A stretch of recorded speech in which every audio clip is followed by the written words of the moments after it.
y atento a cómo va desarrollándose este magnífico congreso, y doy las gracias por la invitación para participar con ustedes. Es una pena que el doctor Aldo no se haya podido presentar, porque seguramente lo conocerán, y si no, es tiempo de que lo busquen porque es un excelente investigador. Bueno, si me permiten, voy a compartir pantalla para la presentación. Ustedes me dicen si se ve. Sí, póngalo en modo presentación. Sí, lo estoy poniendo, pero ahí está. Uy, ya se fue. Ahí está, ¿verdad? Adelante. Muy bien. Bueno, pues el título lo acaban de revisar ustedes, ¿verdad? Le puse sobre la educación inclusiva, la discapacidad en disidencia y resistencia. Quiero agradecer al licenciado Max Olivares Álvarez, máster en Ciencias de la Educación, supongo, no me sé las siglas porque cambian en los países, el director general de CIDE y a todo el equipo organizador. Es un gusto para mí estar con ustedes y me voy a permitir presentar el siguiente trabajo. Y bueno, espero sus comentarios, que es la última conferencia, entonces seguramente estarán cansados, pero aún así espero les resulte interesante. Yo tengo 3 nombres, Blanca Estela Sardel y un solo apellido, Jacobo, y todo el mundo me conoce por Sardel. Entonces, pues mucho gusto, agradeceré me llamen por como siempre me han dicho, Sardel. Quiero compartir con ustedes de primera mano esta cita de Martin Luther King Jr., que para todos es muy conocida. Me gustó mucho esta cita para dar inicio a esta y otras presentaciones que he tenido. La cobardía pregunta, ¿es seguro? La conveniencia pregunta, ¿es político? La vanidad pregunta, ¿es popular? Pero la conciencia pregunta, ¿es correcto? Y llega el momento en el que uno debe tomar una posición que no es ni segura, ni política, ni popular, pero hay que tomarla porque es lo correcto.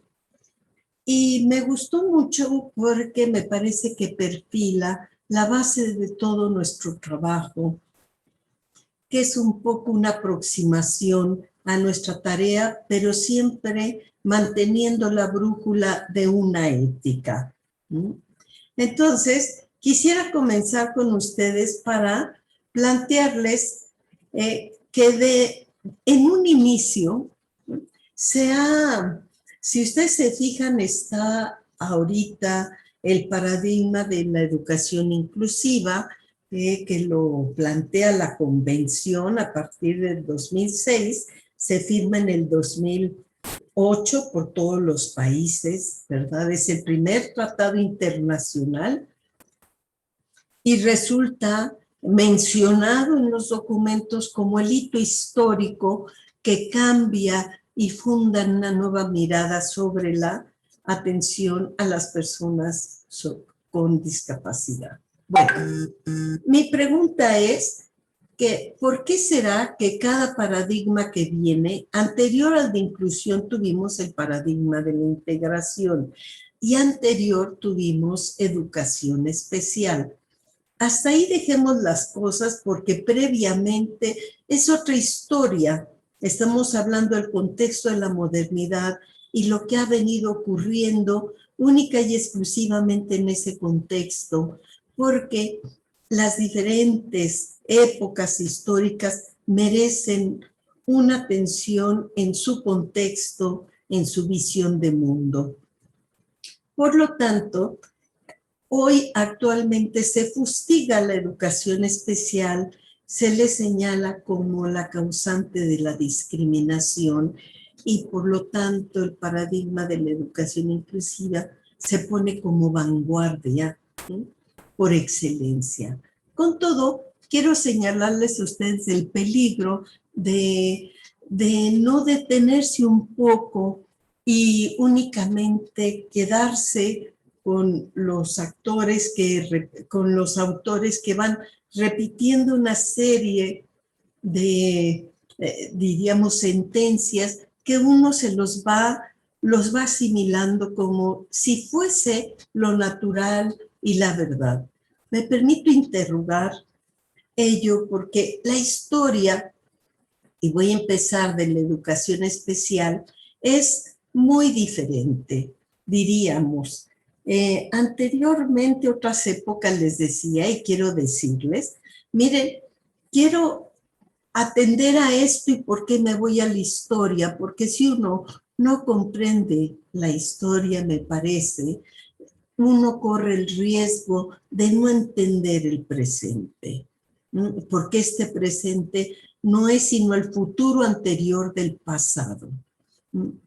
Mucho tiempo antes, a lo que quiero referirme es que según las culturas tienen su diferente perspectiva del mundo, de la vida, de los valores, de la forma como piensan, viven, sus rituales y demás. Ustedes en Latinoamérica van a entender y comprender muy bien porque tenemos raíces comunes, tenemos un legado de civilizaciones, ¿verdad? Desde hace siglos y siglos que se han caracterizado por grandes y portentosas civilizaciones.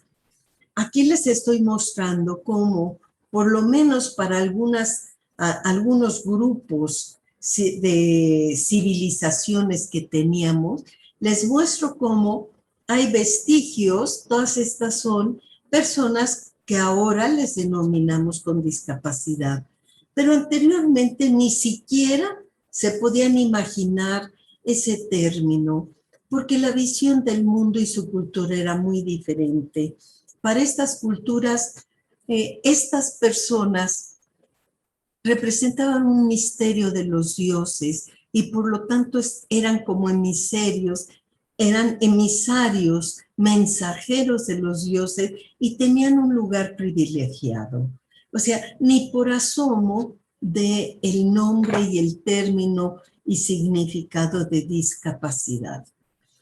Quizá, ¿verdad?, hay que ubicar como cada época y conste que requerimos un trabajo exhaustivo de historia para ver la complejidad y a detalle. Pero si nos vamos a la Edad Media, tenemos una visión en donde el mundo en Europa se está constituyendo desde una visión política religiosa a partir del cristianismo, que además cambió el mundo con esa ética de la fraternidad, el amor al prójimo, porque todos éramos hijos de Dios. Esta visión permitía que el hombre, habiendo sido creado por Dios, era a imagen y semejanza del mismo. Por lo tanto, teníamos un linaje divino. Dios era el ser perfecto, es el ser perfecto, diríamos. Luego entonces, Dios nos había otorgado ser a su imagen. Por lo tanto, el sentido de la reproducción era sagrado en la medida que transmitíamos un linaje de ser hijos de Dios. Por lo tanto, cualquier, diríamos, pecado que era lo contrario a las virtudes, se consideraba justamente una penalización moral. Les estoy dando unas figuras como en la Edad Media, una persona con la falta de un miembro, con dos cabezas, tienen falta de un miembro o exceso quizá, dos cabezas, ¿no? Acá tenemos, faltan dos brazos, pero acá tenemos tres figuras que Davidson nos ha reportado y que trabajó según Paré en 1579, tiene un tratado de monstruos y prodigios. Los monstruos son estas personas que les falta brazos, por ejemplo, algo les falta, pero también les puede sobrar. Excesos o faltas. Y a ellos, por ejemplo, se explicaba que era un pecado de la virtud con relación a la semilla, al mal uso que se daba a la sexualidad, porque el fin era la reproducción del linaje. Lo peor que podía haber eran los prodigios. A diferencia de los monstruos, los prodigios, vean ustedes que tenían una combinación de humano con animal. Un análisis más político de estas estampas de ese tiempo implicaría, ¿verdad?, que se llama, por ejemplo, el burro papa, o se llama el ternero monje. Miren la alusión a lo religioso. Acá dice un niño mitad perro, ¿no? Pero hay una alusión, si es 1579, ya un poco planteando un declive de una iglesia que había descuidado su ética y se había sustentado como el poder. Miren entonces cómo la diferencia entre dos culturas, aquí tenemos el mismo personaje, entre comillas, y con todo, vean la posición y significado que tienen tan diferente. A lo que me remito entonces es a cómo cada cultura nombra y significa las diferencias según su manera de pensar, vivir, y valores que tienen, tradiciones y demás. Por eso les decía yo que hay que ubicar nuestra temática justo con el movimiento de la Ilustración, el Iluminismo, el enciclopedismo, que de alguna manera instaura toda esta época que conocemos de la modernidad. En el origen, por así decirlo, ni Michel de Le Pen ni Valentín Aoun consideraron a sordos y ciegos como con discapacidad. Miren ustedes, en el Renacimiento, con René Descartes, tenemos justamente que se enarbola el sujeto de la inteligencia, el sujeto pensante. Recuerden que Descartes dice, pienso, luego existo. El hombre, el ser humano, es un ser pensante y se privilegia la inteligencia, el pensar, a diferencia del cuerpo que engaña, no se digan los sentidos. Esto también es un legado de la cristiandad, la división mente-cuerpo. Bueno, vean ustedes que tenemos a Laval Charles-Michel Lepé, que fue el padre de los sordos, y Valentín Aoun, que fue el fundador de la primera escuela para ciegos. Tiempo después son contemporáneos, pero estos autores, quiero decirles por qué les llaman padres fundadores, porque ciertamente no fueron los primeros que trabajaron con Valentín Aoun con ciegos y Michel de Lepé con sordos, pero sí inauguran una nueva manera de acercarse. Lepé se da cuenta de dos hermanitas sordas que se comunican con las manos. Es el primero quizá que se da cuenta cabalmente que ahí hay una manera de comunicación muy diferente y por lo tanto él aprende cómo se comunican y empieza a interesarse por su educación y va a fundar lo que ahora se denomina el Instituto Nacional de Sordo, antes era Sordomudos de París, ¿verdad? Pero vean que es un inédito de la época, porque es el asombro de la realeza. Van a ver los exámenes que realizan los sordos, las bellas artes que ejecutan. ¿Por qué? Porque es un gran asombro con todo Michel Delpech introduce el francés y la escritura, pero quiero decir que tuvo una ética de acercamiento a la diferencia y no le impuso lo que en el tiempo era lo predominante, oralizara como diera lugar a los sordos. Delpech se da cuenta que hay otra manera de relacionarse y que funciona con otros sentidos y no necesariamente se requiere el sentido de la audición.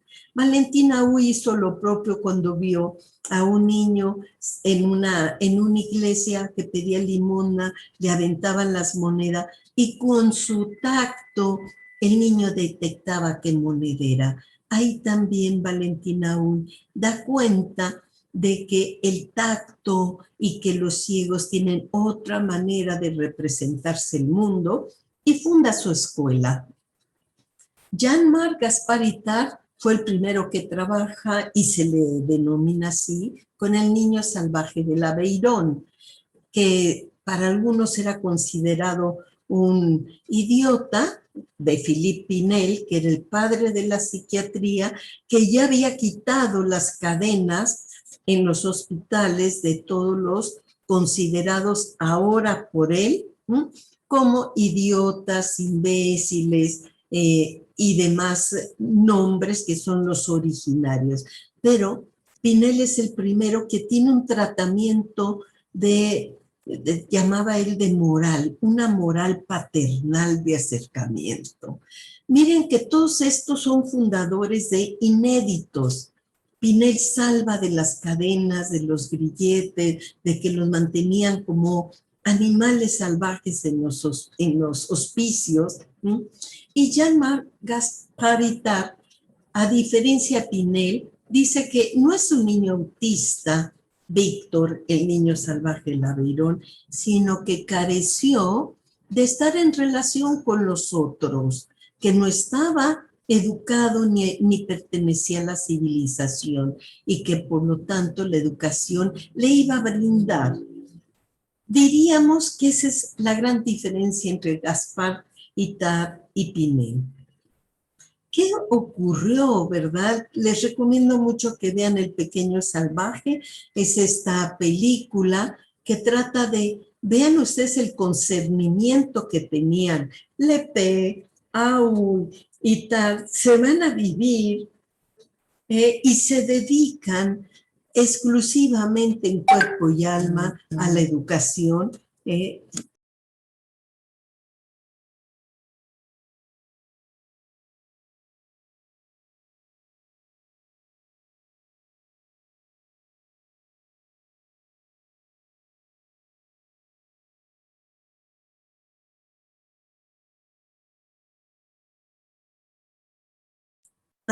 Parece que se cortó mi micrófono. ¿Ya me escuchan?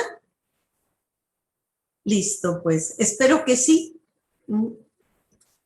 Bueno, vean ustedes qué diferencia de fundadores ni por asomo es discapacidad, sino son fundadores de escuelas inéditos y mucho antes que se dé la educación laica, gratuita y universal, por ejemplo. Bueno, avancemos. Llega el siglo XVIII-XIX quizá con Charles Darwin desde su teoría de la evolución, ¿verdad? Que acuérdense que él es famosísimo con el libro de la teoría de la evolución de las especies y abre un inédito de todo el conocimiento que él brinda. Pero vean ustedes que Charles Darwin va demostrando la variabilidad de las maneras como las especies pueden ir cambiando, variando. Sin embargo, en siglo XVIII, siglo XIX, estamos en un pleno colonialismo. Inglaterra es un imperio colonial, Francia, Holanda, etcétera, y justo esta visión de mundo va a implicar que planteen la evolución como un desarrollo de menos a más. Franz Francis Galton, él construye lo que se llama la eugenesia, que es la genética del comportamiento, y la avala absolutamente con Pearson, el matemático, a través de una bioestadística. A partir de ahí se instauran diferencialidades y una separación entre inferioridad y superioridad. El desarrollo va de etapas inferiores a superiores y tenemos desde la biología con repercusiones en la educación, en la biología como evolución y en la educación, pedagogía y psicología como desarrollo, la teoría del desarrollo que va de etapas cada vez de mayor complejidad. Bueno, vean ustedes cómo es cierto contexto histórico el que va a gestar una nueva configuración de miradas significadas y significados. No se le olvide que estamos en un capitalismo emergente, un sistema patriarcal, y que comanda una manera de ser y de vivir, y que se trata de las capacidades que se echen a desarrollar. De la eugenesia a la actualidad parece que seguimos absolutamente en esa idea, pero yo les quería constatar, para darles la tesis, que la discapacidad como atributo de falta, disfunción, vean cómo no es universal ni ha sido histórica en todos los tiempos. El significado de la diferencia cambia según las culturas. ¿Para qué nos sirve este recorrido histórico?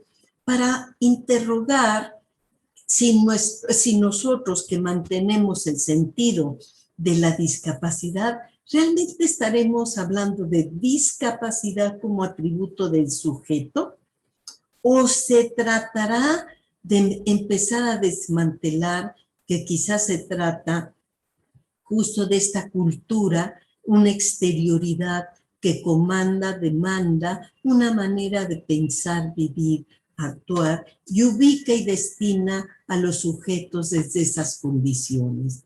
Por lo tanto, se trataría quizá de una política de poder, pero no poder en el sentido de los que dominan y los del amo y el esclavo, del superior en el inferior, sino hablo del poder.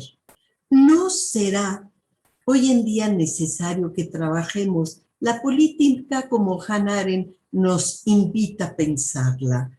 Es lo que sucede cuando se está entre los hombres, entre los seres humanos, pero el principio es que los seres humanos estamos en pluralidad, que esa es la gran relevancia. No hay un universalismo del humano, sino una formas plurales de seres, con lo cual la generalización de la teoría del desarrollo se vuelve una interrogación, porque la teoría del desarrollo nos marca que todos nos desarrollamos siguiendo ese proceso. Quizá no, quizá desde las diferencias y desde la pluralidad encontremos procesos que no son iguales, sino que son diversos y diferentes. Quizá de ahí se desprenda que trabajen diversidad funcional, porque los órganos pueden estar funcionando de manera muy diferente a la normalidad. Eso también lo plantea Oliver Sacks, por si quisieran darles una revisadita a estos autores. Entonces quizás sea importante empezar a pensar las diferencias y no tanto las discapacidades. Y para ello quisiera plantearles cómo hoy por hoy las personas con discapacidad están en franca resistencia con estos saberes y estos legados que hemos tenido, y que nosotros como académicos tenemos que estar muy atentos, escuchar qué nos están diciendo, ver a través, intentar ver cuáles son sus miradas, porque no se trata de sentidos, sino que los sentidos fisiológicos adquieren una connotación de significación cultural. Por lo tanto, no son solo fisiología, sino que la fisiología se moldea de alguna manera acorde a las culturas, a la representación simbólica que tengan. Miren cómo fustigan algunas personas ya a todo este entramado de estar planteando y hablando de la discapacidad, los tipos de discapacidades. Y les quiero leer esta cita. Es de Ami Secuencia, que es una persona con autismo y se proclama dentro del movimiento DISCA. Miren cómo la palabra discapacidad se recorta y la transforman en un significado de subversión y resistencia. Miren, ustedes saben que en abril es el mes del autismo, el color es el azul y por todos lados parece que se habla, se cita. Y aquí dice, citas con terapeutas que prometen hacer que los autistas sean mejores, entrevistas con celebridades que apoyan el autismo, el desfile de expertos, entre comillas, en nuestras televisiones, opiniones de artículos en periódicos, revistas y sitios web sobre nosotros, siempre sin nosotros y siempre sobre nuestros déficits. Y los déficits aumentan. Todo, dice, viene adjunto con el recordatorio del mes de concientización sobre el autismo. Para ellos, ¿verdad?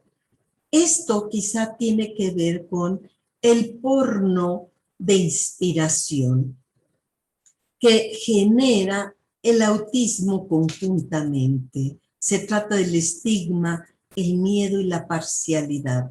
Es decir, hay una manera pornográfica y generación de una especie de odio, según nos señala Secuencia, Ami Secuencia, de cómo son vistos, mirados, tratados las personas autistas.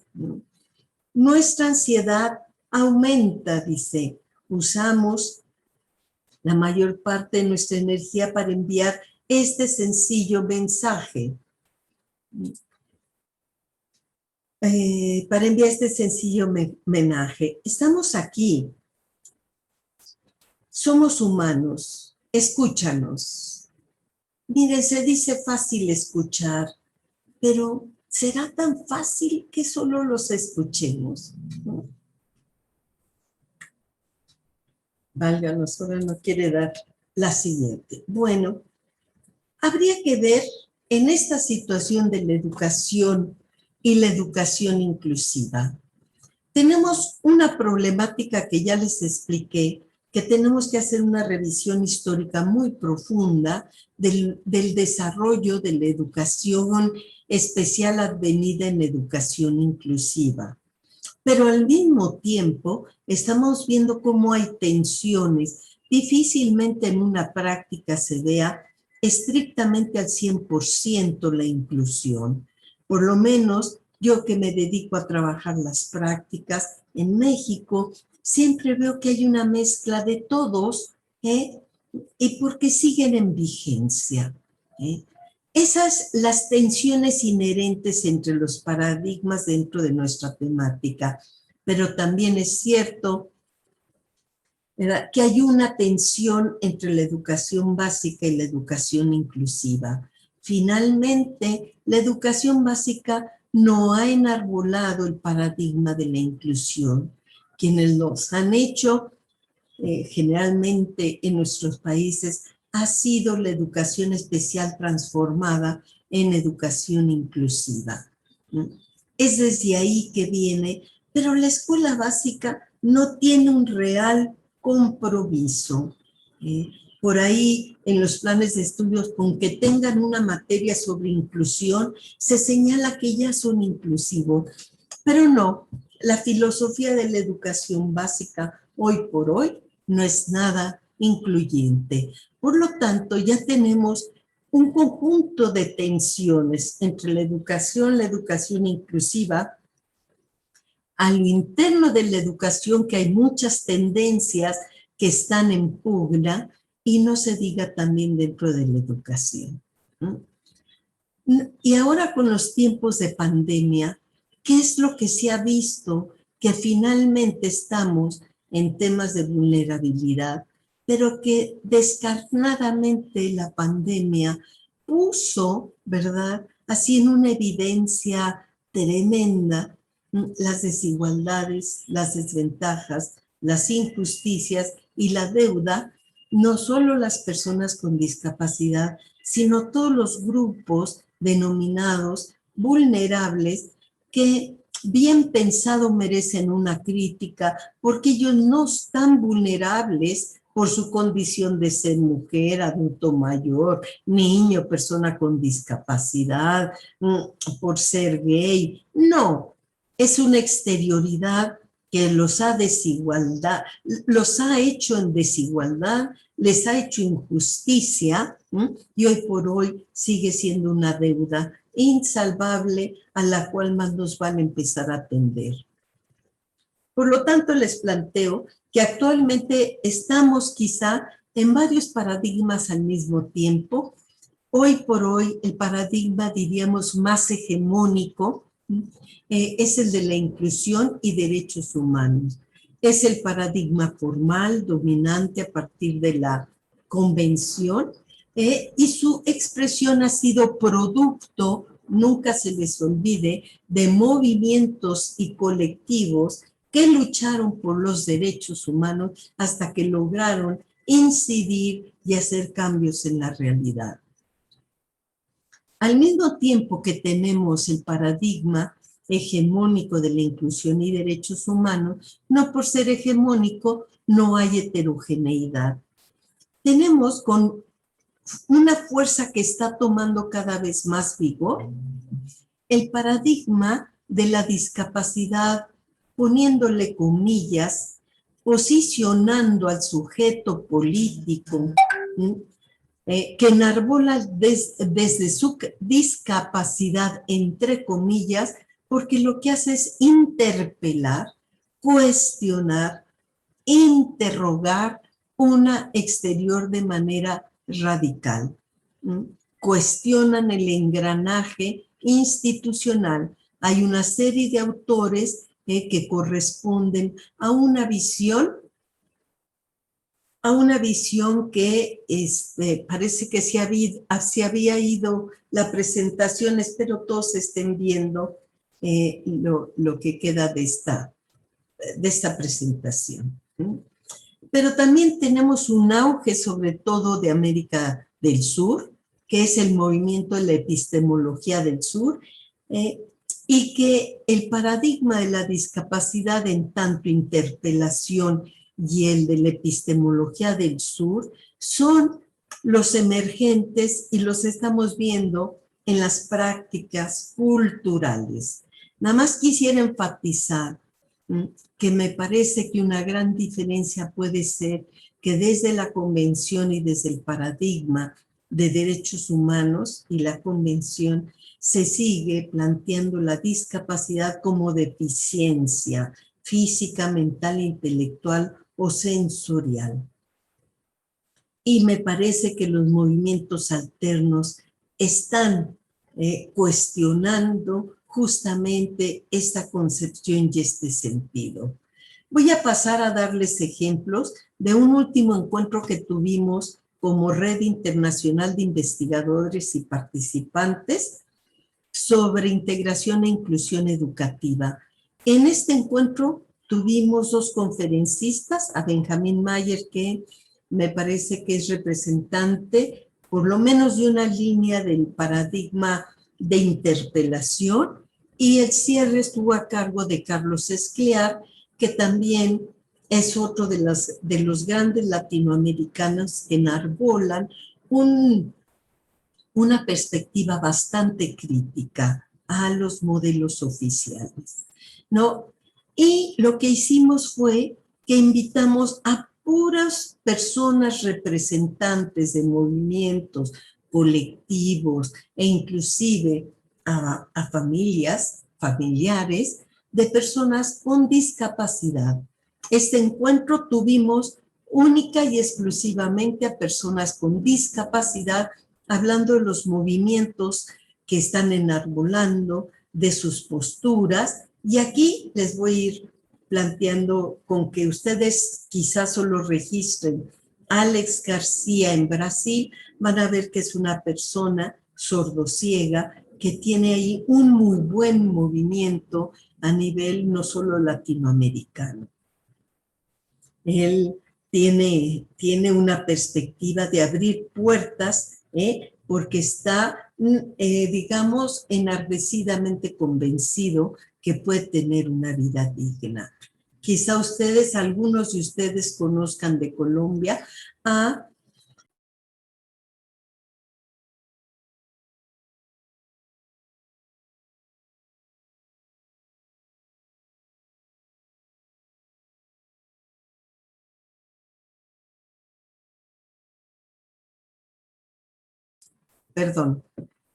activista feminista, maestra en formación, estudiante en licenciatura en educación comunitaria con énfasis en derechos humanos de la Pedagógica Nacional de Bogotá, miembro de la movilización social por educación y colectivos cuerpos en resistencia y reconocida en su lucha por condiciones de vida digna en el movimiento estudiantil con trabajadoras sexuales, personas con discapacidad y disidencias sexuales.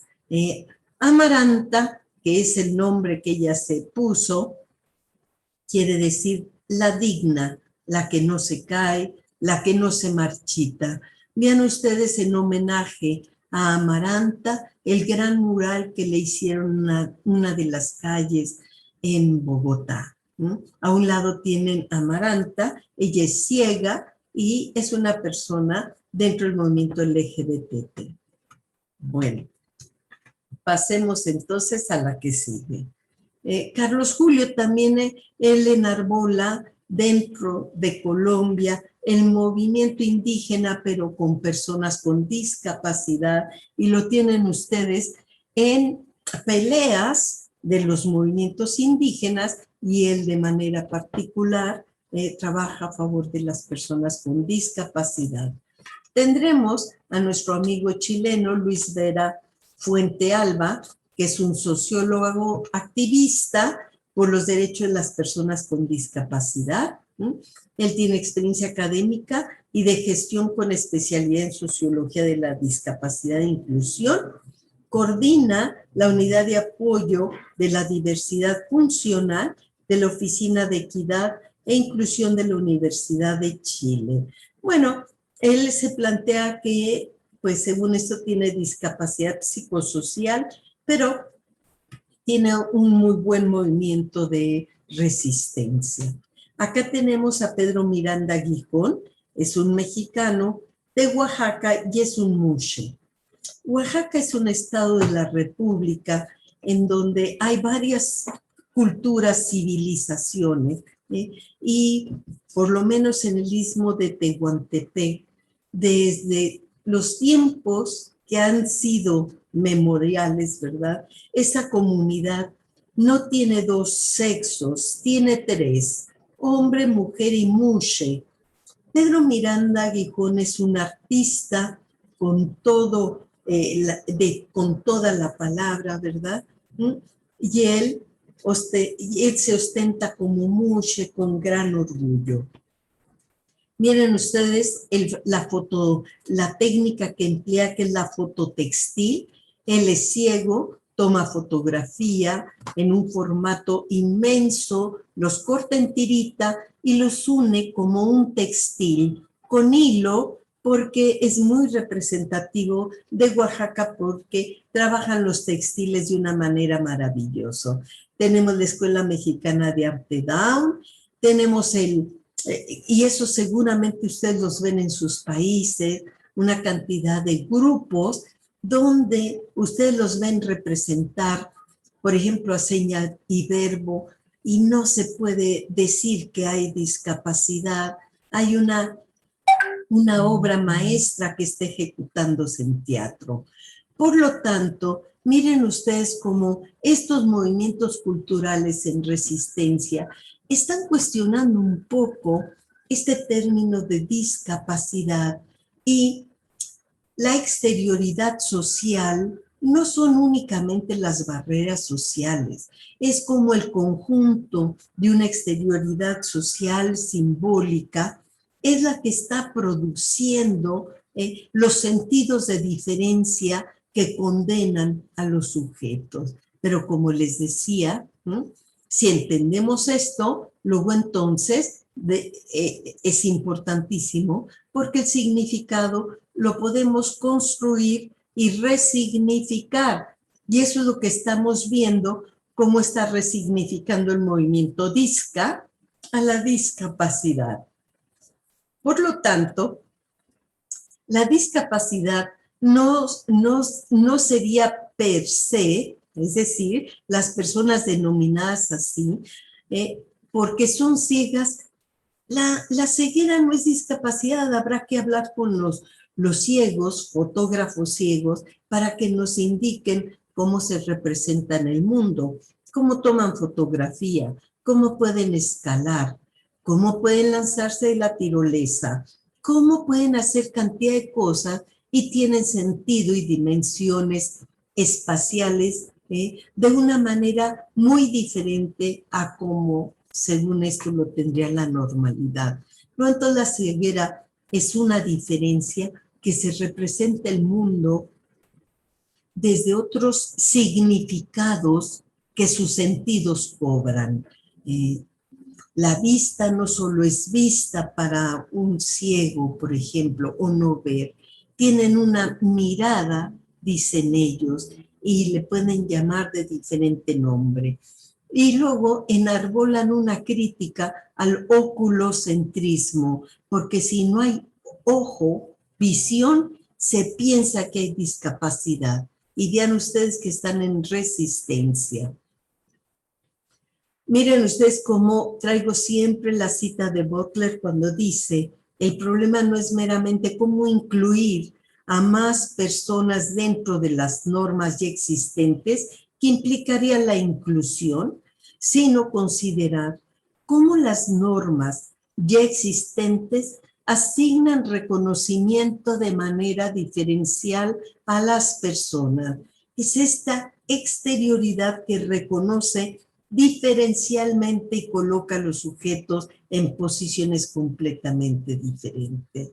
Por lo tanto, todas estas prácticas están abriendo resquicios, están llevando a cabo prácticas de invención, creatividad, los estudios de género y sobre discapacidad, acomilladas porque interpelan, la interrogan y están siendo vanguardia. Estos movimientos, ¿verdad?, no van en pos de sus derechos humanos, sino más bien tienen el efecto de interpelar e irrumpir, así como lo hacen los movimientos de género. Irrumpen e interpelan el movimiento patriarcal. Por lo tanto, las mujeres, el género, feminismo, algunas sí, otras no, pero diríamos, la tendencia no es que les den derechos, fíjense, sino como interpelar el mundo del patriarcado y estar gestando otro tipo de relaciones entre los hombres que dejen de ser patriarcales. Luego, entonces, implica una reformulación del mundo, que eso es lo que nos están planteando actualmente las prácticas culturales. Ante estas prácticas que nos cuestionan, nos interpelan, ¿no será necesario que nosotros desde la academia, desde las escuelas, desde las universidades, empecemos también a interpelar nuestros saberes? Hay una cantidad de aproximaciones filosóficas desde la diferencia, desde la pluralidad, desde los sentidos de los sentidos, así, los sentidos simbólicos de los sentidos fisiológicos, cómo se instituyen, cómo se gestan las identidades a partir de lo que se da como pautas de relación entre los hombres. Será necesario entonces cambiar las pautas relacionales, ¿no?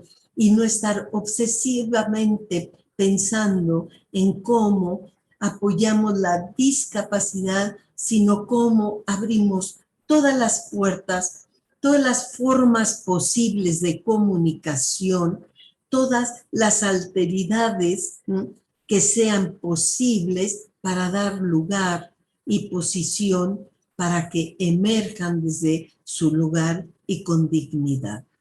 Me parece que estos son nuestros retos y nuestros desafíos actualmente. Muchas gracias a todos ustedes por su atención.